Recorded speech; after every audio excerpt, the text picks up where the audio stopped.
बिस्मिल्लाहिर्रहमानिर्रहीम जी, मैं हूं ज़ुल्फ़िकार अली शाह और आप देख रहे हैं मरगला टीवी न्यूज़ चैनल। सबसे पहले हस्बे रिवायत आपसे एक रिक्वेस्ट कि जो नए देखने वाले हमारे दोस्त हैं वो हमारे चैनल को सब्सक्राइब कर दें और बेल आइकन के बटन को लाजमी दबा दें ताकि नई आने वाली वीडियोस जो हैं वो बर वक्त आप तक पहुंच सकें। और अगर हमारी वीडियो आपको अच्छी लगे तो लाइक का बटन दबा दें और दोस्तों तक शेयर कर दें ताकि उन तक भी हमारी वीडियोज़ जो हैं वो पहुँच सकें। आज का हमारा मौजू ये है कि हुकूमत के ख़िलाफ़ जो तहरीकें हैं, मुख्तलिफ जो सेक्टर हैं उनकी तरफ से ऐलान हो रहे हैं कि जनाब हुकूमत के ख़िलाफ़ तहरीक चलाएँगे, धरने देंगे, रैलियाँ निकालेंगे वगैरह वगैरह वगैरह। अच्छा, हालांकि ये मेरा ख्याल में पहली हुकूमत होगी 1977 के बाद। 1977 के अंदर भी जब मार्च 7 मार्च को कौमी और 10 मार्च को सूबाई असम्बली के इलेक्शन हुए थे तो उसके बाद फौरी बाद तहरीक जो थी 9 सितारों की कौमी इत्तेहाद की वो शुरू हो गई थी। तो उसके बाद जितनी भी आई हैं कम अज़ कम इतना हुआ है कि गवर्नमेंट को जो है वो ग्रेस पीरियड वो दिया जाता है 6 महीने साल। उसके बाद जाके यानी आप ये देखें कि 2013 के अंदर इलेक्शन हुए तो उस वक्त भी इमरान खान का यही मौक़िफ़ था कि जनाब ये RTO के इलेक्शन है, ये धांधली हो गई, 35 पंक्चर लग गया, जिन्हें वो बाद में सियासी बयान कहते हैं।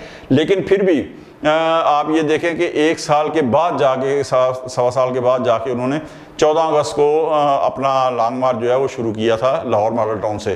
ठीक है, तो यहाँ पर तो गवर्नमेंट को कोई एक दिन भी देने को तैयार नहीं है और मुख्तलिफ सेक्टर जो हैं, जमातें जो हैं, उनकी तरफ से ये ऐलान हो रहा है कि जनाब हम गवर्नमेंट के ख़िलाफ़ तहरीक चलाएँगे। तहरीक इंसाफ की तरफ से पहले एक ये बयानिया दिया गया कि इलेक्शन के अंदर धांधली हुई है, हम उस धांधली के हवाले से तहरीक चलाएँगे। लेकिन उसके बाद कोई मेरा हाल है आधी दर्जन से ज़्यादा बल्कि दर्जन भर के करीब तहरीक इंसाफ की तरफ से जो है वो एहतजाज की कॉल दी गई, लेकिन कहीं पर भी कोई काबिल ज़िक्र मजमा या लोग जो है वो आवाम सड़कों पर नहीं आए। बल्कि ट्रेन मार्च जो कराची से करना था लाहौर तक वो भी सखर में जाके पता ही नहीं चला, उसके बाद खबर ही नहीं है। यानी आप ये देखें कि ये आप उठा के देख रहे हैं 2 माह के पिछले अखबारात, तहरीक इंसाफ कॉल ज़रूर देती थी कि फ़लाँ दिन आप एहतजाज के लिए सड़कों पे निकले, लेकिन उससे अगले दिन की आप अगर ख़बर देखेंगे तो वो कोई ख़ास जो है ना वो ख़बर नहीं होती। सिंगल कॉल में खबर आ गई तो वो एक अलग चीज़ है, कोई काबिल ज़िक्र कामयाबी जो है ना उनसे नहीं मिली। अच्छा, उसके बाद क्या हुआ कि जनाब उन्होंने कहा, जैसे ही इस्लामाबाद के 6 जजेस ने ख़त लिखा चीफ जस्टिस ऑफ पाकिस्तान को, तो वो क्या हुआ कि उन्होंने कहा कि जी अब हम आइन और कानून की जो है ना तहरीक तहफ़्फ़ुज़ आइन की जो है ना तहफ़्फ़ुज़ आइन मूवमेंट जो है वो चलाएंगे। ठीक हो गया। अच्छा, ये पहली बात तो ये है कि ये जब तकरीर की ना उमर अयूब खान ने असम्बली के अंदर तहफ़्फ़ुज़ आइन मूवमेंट के हवाले से, तो उसके बाद ख्वाजा आसिफ साहब ने जो जवाबी तकरीर की तो वो पूरे का पूरा बयानिया जो है ना उन्होंने उड़ा के रख दिया। उन्होंने कहा कि जी अगर आपने आइन के तहफ़्फ़ुज़ के लिए मूवमेंट चलानी है तो चलें शुरू करते हैं। फिर अयूब खान साहब से, जिन्होंने सबसे पहले पाकिस्तान के अंदर आइन को सबरसाज किया और पाकिस्तान के अंदर मार्शल लॉ लगाया, बाकी तो बात की बात है।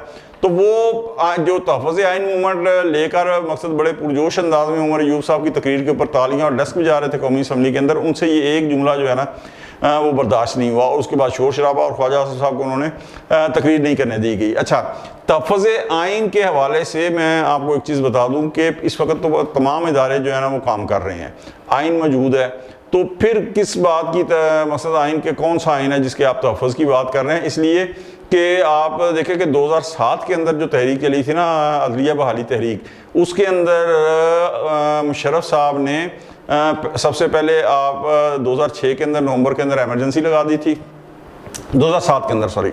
अच्छा, उसके बाद चीफ जस्टिस ऑफ पाकिस्तान जो थे उस वक्त इफ्तिखार चौधरी साहब, उन्हें मुअत्तल कर दिया था। तो वो तो एक मौका था कि जनाब आइन को भी आपने एमरजेंसी लगा के आइन को भी आपने खुले लाइन लगा दिया है, उसके बाद इफ्तिखार चौधरी साहब को भी आपने मुअत्तल कर दिया। तो वो एक जवाब था और वो तहरीक चली और चल गई। ठीक है, लेकिन आज तो सारे इदारे मौजूद हैं, आज कोई एमरजेंसी नहीं है, आज आइन मुकम्मल तौर के ऊपर बहाल है। तो अब आप जो है वो किस बात की जो है ना तहरीक चलाएंगे।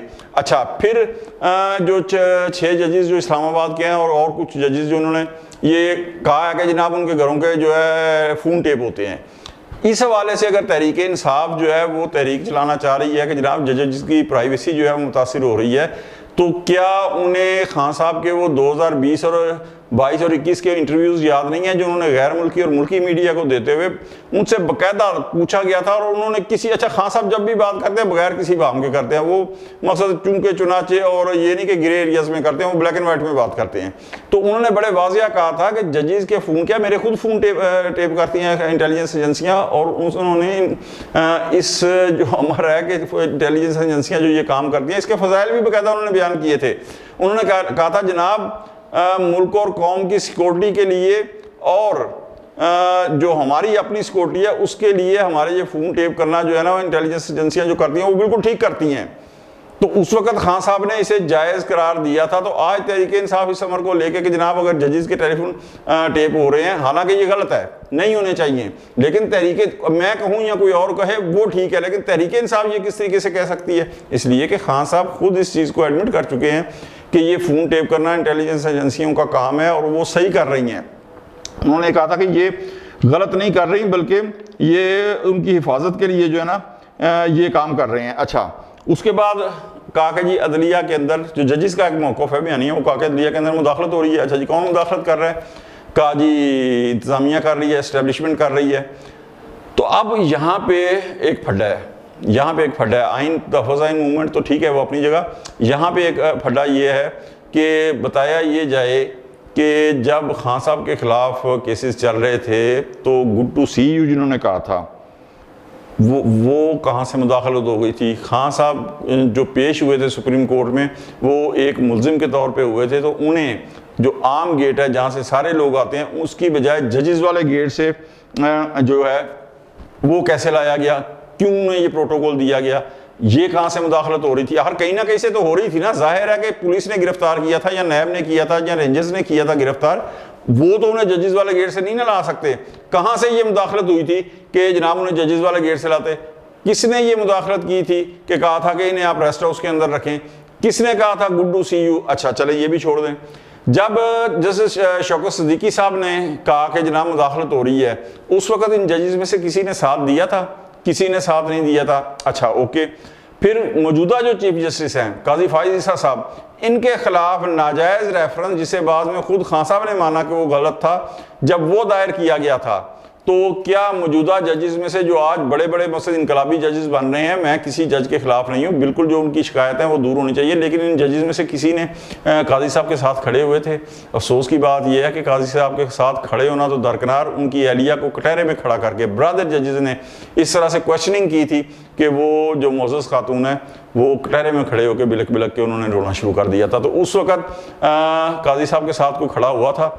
इससे भी बहुत पहले, मैं आपको बड़ी पुरानी ले जाता हूँ, तकरीबन ये समझे 45 साल पहले की बात है कि भुट्टो साहब के जो केस चला था जिसमें उन्हें सजाए मौत सुनाई गई थी और जिस पे अमल भी हुआ था, 7 रुकनी बेंच था, उसके एक रुकन थे सफदर शाह, जिन्होंने भुट्टो साहब को बाइज्जत बरी किया था। उनके ऊपर मैट्रिक की जाली डिग्री का केस बना के उन्हें इस हद तक तंग किया गया था कि वो पाकिस्तान से छोड़ने पे मजबूर हुए थे और अफगानिस्तान चले गए थे। उस वक़्त कोई अदलिया का जो जज या कोई किसी का ज़मीर जागा था और उसके उनके साथ खड़ा हुआ था? नहीं खड़ा हुआ था। लेकिन खैर ये तो पुरानी बात है, लेकिन मैं तो जो नई बात कर रहा हूँ कि जो नई चीज़ें हुई हैं, उस वक़्त कोई था जरदारी साहब के केसेस कराची थे, लेकिन उन्हें मुंतकिल किया गया पिंडी के अंदर। वो दरखास्तों पे दरखास्तें देते गए, लेकिन किसी ने नहीं कहा उस वक़्त ये कहाँ से मुदाखलत हो रही थी।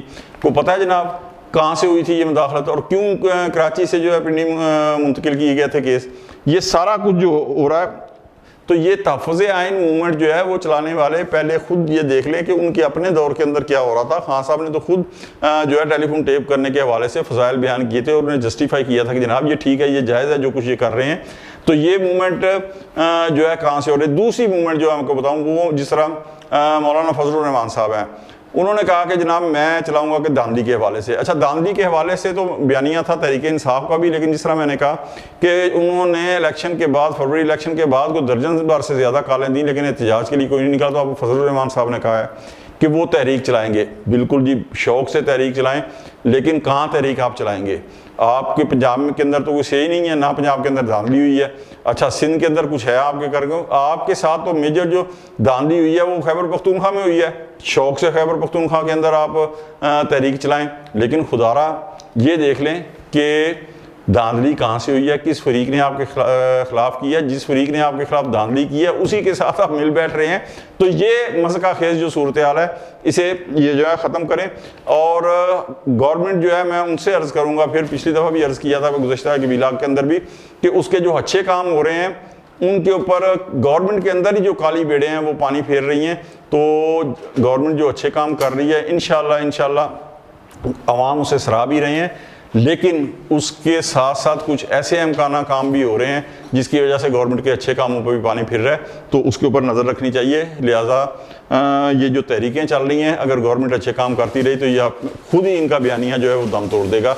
आज तक के लिए इतना ही, इंशाल्लाह मिलते हैं अगले व्लॉग में। उस वक्त तक के लिए जुल्फ़िकार अली शाह को इजाज़त दें। अल्लाह हाफ़िज़।